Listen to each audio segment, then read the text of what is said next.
Hello, আসসালামু আলাইকুম রহমতুল্লাহি বারাকাতুহু। 22 হাত লম্বা মাজার শরীফটি মূলত সুলতানুল আউলিয়া হজরত শাহিন শাহ পাক হজরত হাফেজ মাওলানা মোহাম্মদ শেখদার হোসাইনি বলখি রাদিয়াল্লাহু তাআলা আনহুর মাজার শরীফ। মুন্সিগঞ্জ জেলা কেওয়ার ইউনিয়নে অবস্থিত এই মাজারটি। তিনি মূলত হুজুর পাক হজরত মুহাম্মদ সাল্লাল্লাহু আলাইহি সাল্লামের একজন আনসার ছিলেন।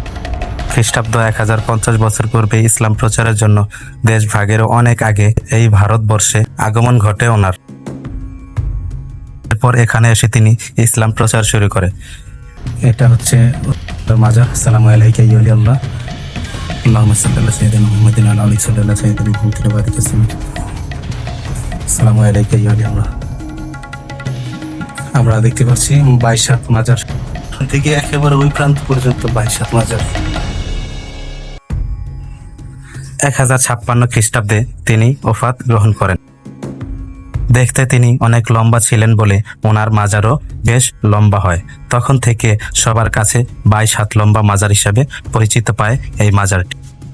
আমরা এমন একটা সময় এখানে এসেছি, আশেপাশে লোক না থাকার কারণে ওনার কারামত সম্পর্কে আমরা তেমন একটা কিছু জানতে পারিনি।